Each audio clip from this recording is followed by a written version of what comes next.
Chapter 13 Into Enemy Territory, Part 1.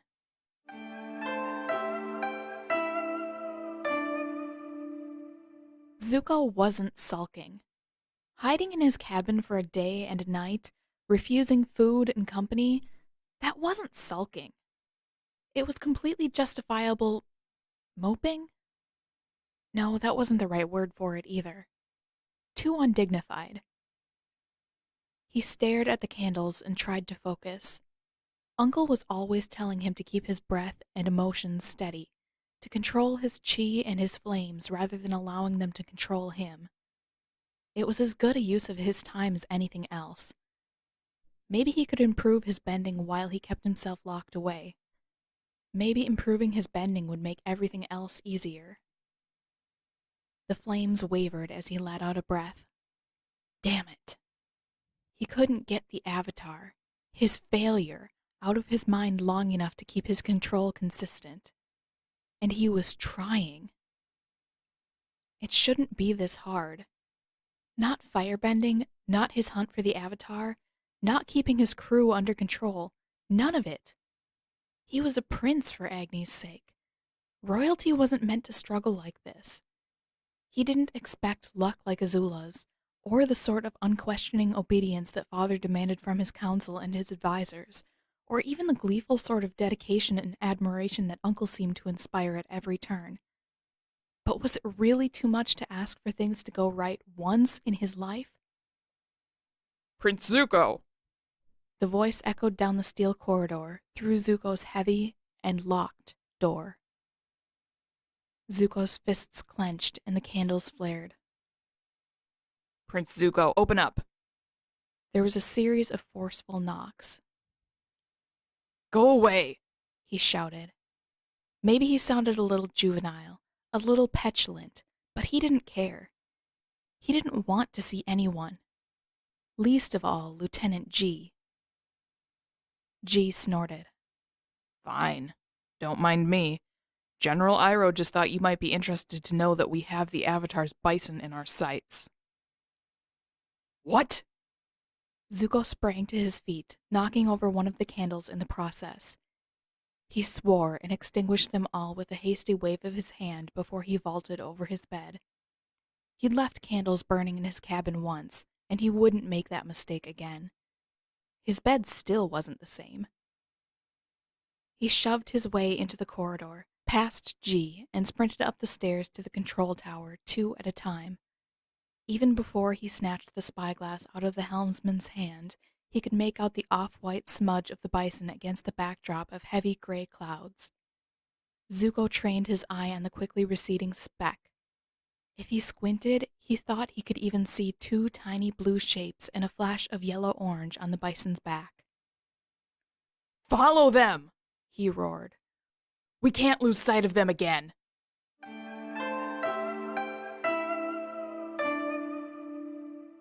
Remind me what part of this was a good idea? Sokka leaned off the front of the saddle. We are on a very visible, very large, and very fuzzy flying snot ball. How are they not going to see us? The other ship is closing in too, Aang, Katara yelled from her place at the rear of the saddle. She hung over the edge long enough to see the flecks of red swarming toward a catapult, then she yelped and crawled to the front. Do you think it's Zuko? She asked her brother in a much lower voice. No, I think it's his much nicer twin. Sokka threw his hands up. Who else would be chasing us, Katara? It's been him ever since the South Pole. Of course it's Zuko. She pursed her lips. No need to be a jerk about it. Maybe there's no need, but it makes me feel better. Sokka flipped his boomerang and snagged it back out of the air. Katara rolled her eyes and looked ahead at the naval blockade. Much as she hated to admit it, Sokka had a point about their visibility. They'd be lucky to squeeze a canoe between the Fire Navy ships. Appa at least had the advantage of flight, but Katara would almost prefer to face Zuko again. At least his crew didn't outnumber them quite so badly.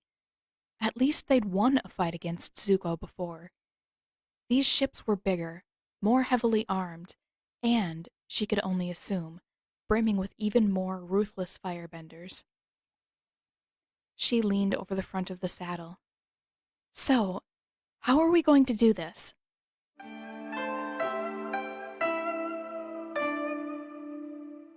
Though they were too far away for Zuko to recognize the faces staring down at his ship, he knew the fleet's insignia. Zhao's fleet. And yet there were no attacks aimed in his direction. Plenty were aimed at the bison, but none at him. That felt wrong. There should be something. Zhao should be trying to stop Zuko, or at least to slow him down, but there was nothing. They're focused on the Avatar, he told himself. That had to be it. The Avatar was a threat to the whole Fire Nation, and as far as Zhao was concerned, Zuko was only a nuisance. That had to be the explanation.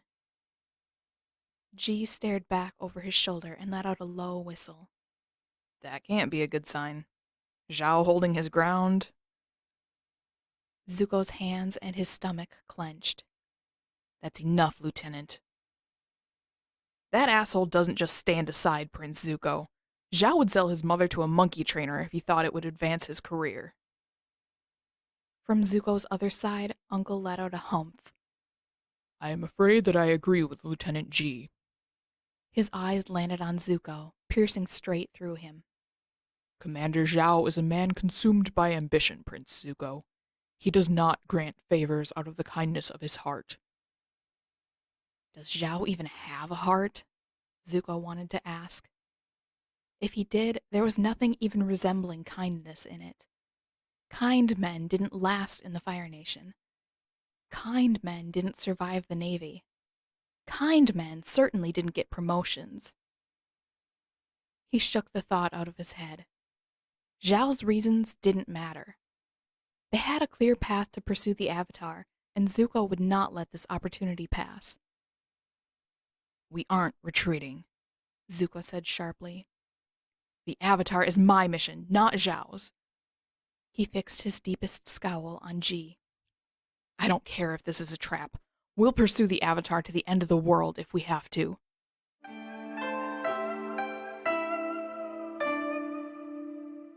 Flying usually didn't bother Katara. She liked sailing over the clouds, watching the landscape below them shift, watching new things appear with every mile they traveled. It fascinated her to see how enormous the world was, how many things were different than they were at home. She wasn't really afraid of heights, and she trusted both Aang and Appa. But flying over a Fire Navy blockade on a sky bison while flaming lumps hurtled at them from the ships was downright terrifying. They couldn't fly too high or the air might become too thin to breathe. They couldn't go around without arriving at Crescent Island too late, if there even was a way to go around. So they flew straight ahead, Sokka and Katara both clinging desperately to the saddle as Aang steered them in sharp loops and zigzags to stay clear of the fireballs. Still, one passed frighteningly near the saddle, and she screamed. Not as loud or as high-pitched as Sokka, though. She took that as something of a consolation. When they finally landed, she dismounted a little less gracefully than usual. Her knees were a bit wobbly from the adrenaline, and she took a second to stretch. Fire Nation or not, standing on solid ground was a relief. Now that we're here, Sokka said, pointing his boomerang at Katara, then at Aang, you two had better watch out. We're in enemy territory. I'm sure there's a great big Fire Nation army outpost just over that hill, and I'm positive that they'll have an evil plan to take the both of you down. He puffed out his chest. I'll do my best to protect you both, but I'm only one man. There's only so many firebenders I can take with my trusty boomerang. One. You could take one firebender with your boomerang. Katara bit back the retort. How bad can it be? Aang asked, voice bright. This is a temple. If it's anything like the air temples were 100 years ago, we'll be fine. Right, Sokka said flatly. I'm sure they have lots of nice fire monks baking pies and playing board games here. Aang beamed. Exactly! Besides, we just need to get in long enough to talk to Avatar Roku. If we move fast enough, they'll never even know we were here. Katara wished that she could believe it was that simple. Dealing with the spirits was hard. Planting seeds to pacify Heibai was one thing. They hadn't needed to break into a temple on enemy territory, or find a special sanctuary with a certain statue, or figure out how to contact him once they got there. Heibai came to them. From what Aang had told them of his vision, Roku had made no such promise. They would have to contact him. Just one more impossible thing. Katara frowned. She wasn't going to be a pessimist. Sokka had that covered for all three of them. But the slope up toward the temple was steep and rocky, and she couldn't help but remember how Aang had told her, quiet enough that Sokka couldn't hear, that the vision wasn't actually of Roku. It was his dragon.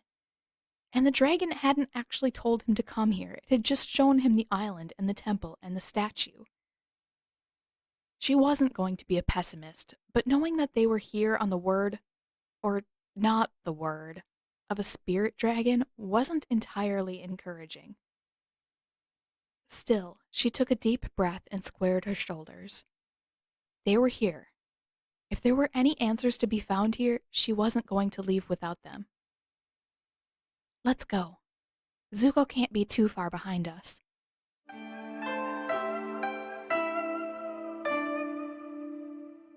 Zuko racked his brain for any remnants of his childhood lessons in history and geography.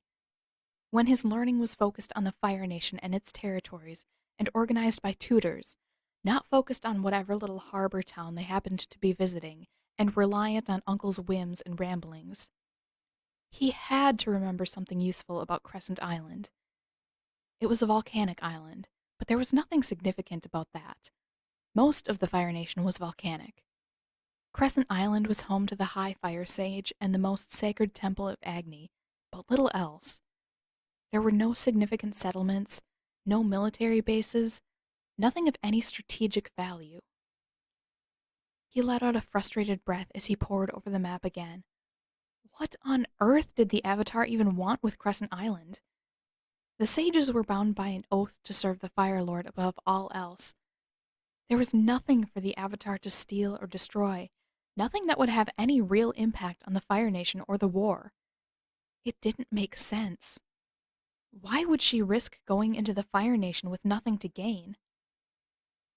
Crescent Island may be sacred ground, Prince Zuko, Uncle said gravely, voice quiet.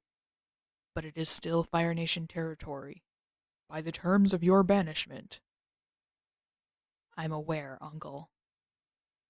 You can be killed on sight, Uncle finished, undeterred. You cannot take that risk. If the sages are truly loyal to my brother, this may be the last thing you ever do. Zuko narrowed his eyes. Is that supposed to be a threat? Uncle's usual levity was gone. In its place, a steely look came over his face. For an instant, Zuko could see the general he had once been, a man utterly focused on his purpose, ruthless and cold. It is a warning. You know the limits of the Fire Lord's mercy as well as I. The old man's dark, amber eyes slid pointedly to the left side of Zuko's face. Capturing the Avatar is not worth your life, Prince Zuko. Zuko stared down at Uncle. Capturing the Avatar is my only chance to take my life back. Uncle shook his head. His tone turned softer, almost pleading. Please, consider your safety and continue your pursuit once the Avatar departs again. They will not stay on the island long. Zuko's resolve strengthened. Uncle was wrong about this. Uncle wasn't the same general he used to be. He was soft, and softness could not survive in the Fire Nation. Zuko would not be soft. Never again. No. The Avatar is the Fire Nation's greatest enemy. Capturing the Avatar is my duty to my nation. He straightened his spine, taking full advantage of his height. It's worth more than my life.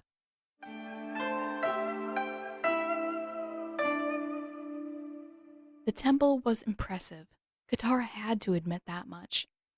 It was like nothing she'd ever seen before, all reds and golds, the flat roofs sweeping down and back up to graceful points at the corners. There were none of the spires that the air temple had boasted, and it was neither as low and sturdy as the houses she'd seen through the Earth Kingdom so far, nor as blocky and towering as Omashu. If it weren't for all the red, for the golden sculptures of dragons and tongues of flames, if not for the knowledge that this was the Fire Nation, she might have even thought it was pretty. They snuck around the side of the temple, keeping close to the ground. Sokka had insisted that a side entrance would be less dangerous, less conspicuous. As it was, the three of them blended into the landscape like a cluster of tropical birds at the South Pole. They needed every advantage they could get. Somehow, they made it inside without being spotted. The ceilings were cavernous and dark above them, and the walls, the tapestries, the floors, everything was red. What little light shone through the corridors was faint and flickering, flames filtered through soot-smeared glass. It was all so much bigger than Katara expected, so much darker and quieter and more ominous. She kept a wary hand hovering over her water skin as they crept farther into the shadowy temple. Okay, Aang, you're the one who had a vision of this place, Sokka hissed, ducking behind a smooth obsidian column at the edge of a large room, machete in one hand, boomerang in the other. Which way do we go? Aang opened his mouth to reply, but a deep voice from the other end of the room spoke first. By Agni's feathers! Where did the three of you come from? Katara yelped. Aang leapt several yards into the air, and Sokka swung around, machete brandished. Who are we? Who are you?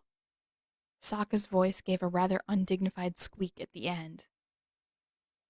The man, dressed in red from his odd pointy hat down to his pointy-toed slippers, cocked his head to the side.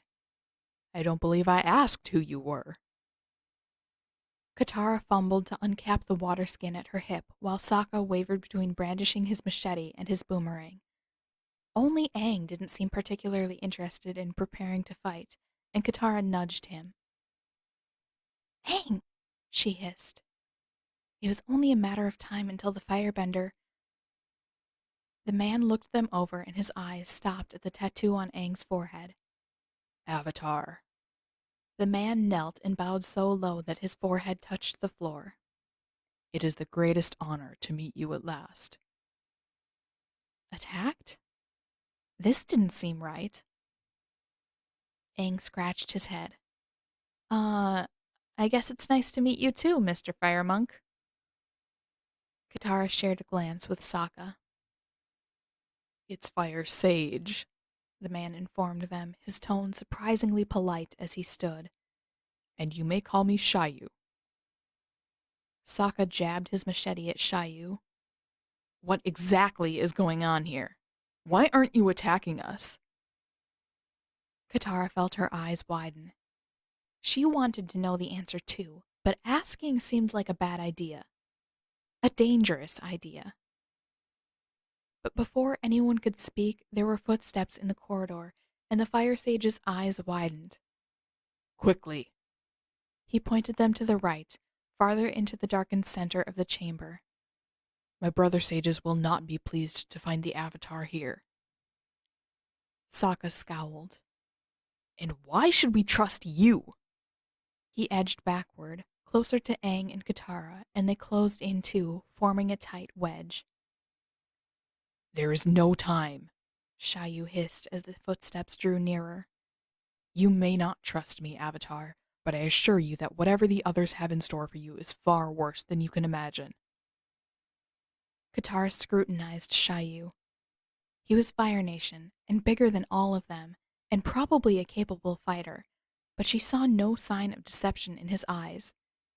And there was more than one set of footsteps coming their way. One man might be able to overpower them, but being outnumbered would be worse. Sokka glanced back long enough to meet Katara's eyes. She shrugged, and Aang nodded, a bit too eager. Okay, Katara whispered, her voice carrying farther in the enormous hall than she expected. "Show us where to go."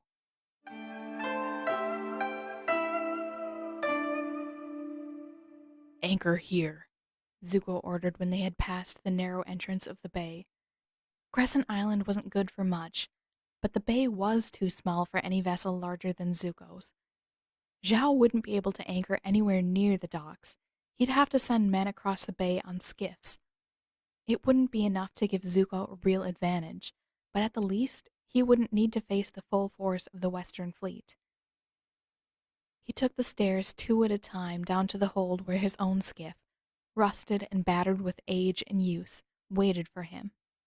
He could hear Uncle's protests and words of caution echoing after him. He didn't care. The Avatar was here. They'd been near enough in pursuit to see the great white beast land. And this time, Zuko wasn't going to let himself be weighed down by an unnecessary entourage. This was his fight, his search. He had to capture the Avatar personally, and as the last few days had proven, his crew only slowed him down. It was a shame that the skiff required more than one person to operate. Zuko would have preferred to do this himself, too. "Take us in," He barked at the private manning the wheel and pointed toward a rocky outcropping directly beneath the temple. The temple had to be the Avatar's destination, and the docks were too far away to be useful for his purposes. The private, Taro, Zuko remembered, frowned. "Sir, those rocks are the nearest I can get to my target." Zuko shot a blazing look at the older man. Zuko wasn't entirely stupid. He'd been doing this for 3 years. He knew that it would be too risky to drop anchor near the outcropping. But they didn't need to anchor there. "They won't sink us. You are to let me off there, then go to the docks. I'll bring the Avatar there once I've captured him." Agni, he'd be grateful when he had the Avatar and the Airbender both in custody and he could finally reveal the girl's identity. He wasn't getting any better at lying. Taro frowned but turned the wheel toward the outcropping. "Are you certain you don't want us to accompany you, Prince Zuko? We could anchor closer to the coast so that when the tide comes in—" "No," Zuko snapped. "Do as I say. I won't have anyone else slowing me down."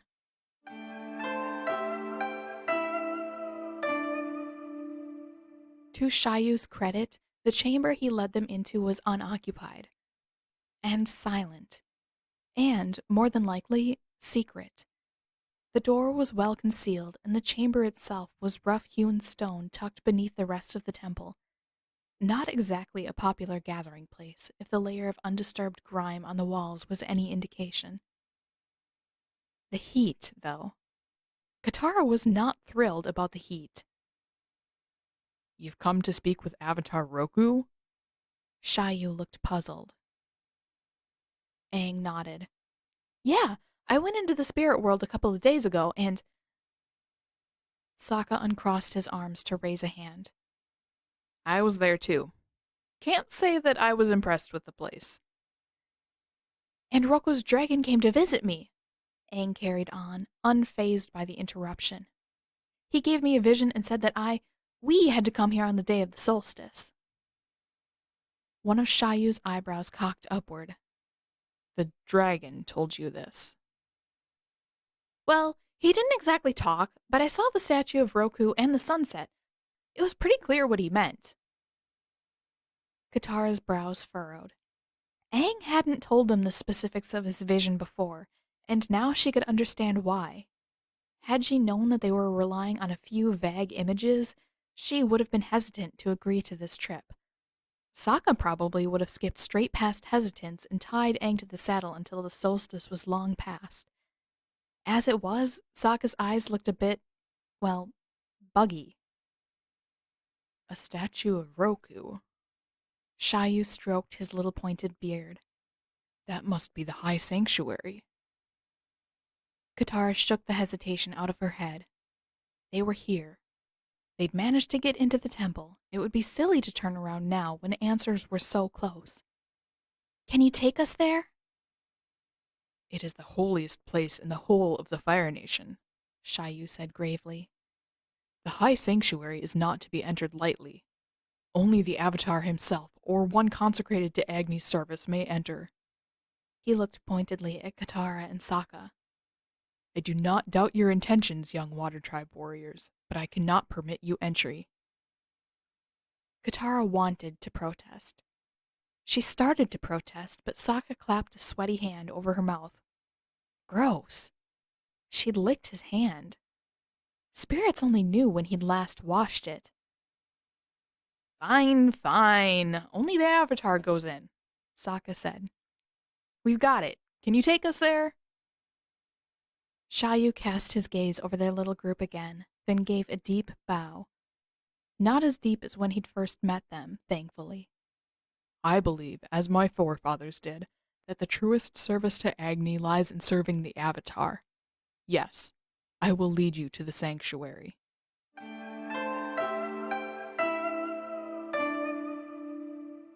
By now, moving with the shadows, unheard and unseen, was second nature.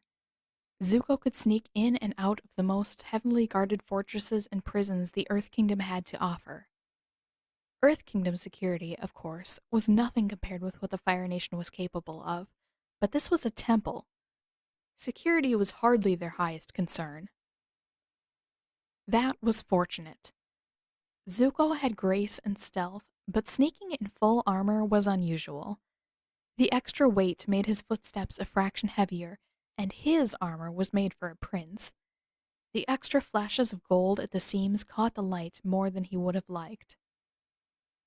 But the dim, stark stone corridors were empty. The slight creak where his shoulder plates met his breastplate didn't really matter when there was no one around to hear it. Zuko came to an enormous room, almost a forest of sleek obsidian columns, and paused. Where would the Avatar have gone? She had to have a destination in mind, or she wouldn't be here. She wasn't that stupid. If she was, Zuko would have caught up with her by now. After a moment of thought, Zuko turned decisively to the right, toward the center of the temple. He tried to ignore the twinge of homesickness in his stomach as his eyes skimmed over the tapestries lining the walls, golden dragons on backgrounds of swirling red, a phoenix consumed by flame, and rows upon rows of prostrate sages bowing in reverence to the sun. These were nothing in comparison with the tapestries of the Fire Nation Palace, but he recognized the designs, vaguely recalled when his mother had told him the stories that they depicted. He was close now. So close. Back on native soil for the first time in nearly 3 years, and finally within reach of the Avatar. All he had to do was secure her and the airbender and take them back to the skiff. Zuko could manage that much. The girl would have precious little access to water here, and the airbender was hardly an impressive fighter. Taking them down should be easy, especially in a confined space like this. It should be easy, a small voice told him. But it won't be. Get used to it, Zuko. Nothing is easy for you. Nothing is ever going to be easy for you. His jaw tightened, and he ducked into a patch of darkness behind one of the columns at the sound of approaching footsteps. Fine. It wouldn't be easy, but it wasn't meant to be easy. Zuko was here to prove his worth to Father, to the whole of the Fire Nation. This was the most important thing he would ever do. Regaining his honor didn't mean that he was meant to stumble into a solution by luck alone. He had to earn it. The footsteps passed, and Zuko let out a breath. Keeping to the shadows as much as he could, he continued on toward the center of the temple.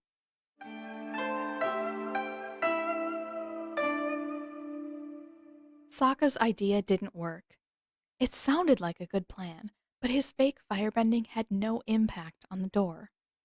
Apparently, the mechanism was smarter than they'd given it credit for. You said it would take 5 sages to open the sanctuary, Katara said, sitting cross-legged on the floor with her elbows resting on her knees. Or one Avatar, Shayu agreed. But why 5 people? You have 2 hands. Can't you shoot 2 fireballs at once? Shayu looked a little reluctant. Tradition dictates that 5 sages must be present to open the sanctuary, but... Sokka waved his hand to urge him on. But, in theory, it could be done with 3. Katara felt Sokka's eyes turn her direction. So if Aang could figure out how to shoot 2 fireballs, we would only need 1 more firebender? Shayu sighed and ran a hand over the scaly carving of a dragon's neck. Perhaps, yes. Unfortunately, my brothers will refuse. The order has become twisted over the decades. Many of them forgot our true purpose. To uphold Agni's light in the world, to maintain balance. They have been deluded into the belief that the Fire Lord serves the sacred order of the universe. She caught Sokka's warning look. Katara, this guy is Fire Nation. You can't trust him to keep your secret. But she ignored it. Do you think you could show Aang how to do it? 2 fireballs can't be that hard, right? It's just a matter of aim and timing, not power. Pulling his hand away from the door, Shayu studied her. That would still leave us short a firebender. Katara stood. Not necessarily. Katara! Sokka grabbed her arm. Knock it off, okay? It's dangerous enough just being here. We don't need you blabbing to the first fire scum who doesn't try to incinerate us. He shot a sheepish smile back at Shayu. No offense. But, you know, your people haven't exactly proven themselves trustworthy. She wrenched her arm out of Sokka's grip. We don't have any other ideas, Sokka. Come on. We're way too close to give up now. Sokka threw his hands up. This is crazy. You're crazy, Katara. She crossed her arms over her chest and scowled. Aang, tell her that she's crazy. The monk looked between them both.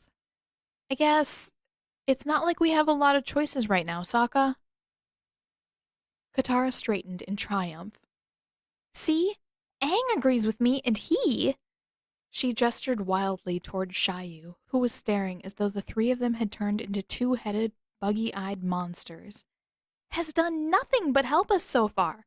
What other options do you think we have? Shayu shook his head as if to clear some of the confusion from his eyes. This is true. Whatever secrets you have, young friends of the Avatar, I have no intention of revealing them. He frowned slightly. I do not believe in my brother Sage's methods, but I do not savor the idea of being tried for treason either. Well, that's very reassuring. Thanks. Sokka's tone was dry, and he rolled his eyes. Guys, seriously, there has to be a better way. There was a crash from somewhere down the corridor, and voices rang toward them.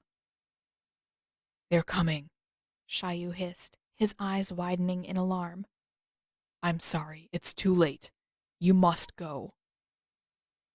The approaching voices were still distant, but there were several of them, more than enough to open the sanctuary with Shayu's help. Katara's face broke into a grin. Shayu, do you think you could convince them that we're already inside? Perhaps, but... Good! Katara grabbed Aang and Sokka by the arms and steered them both behind a column.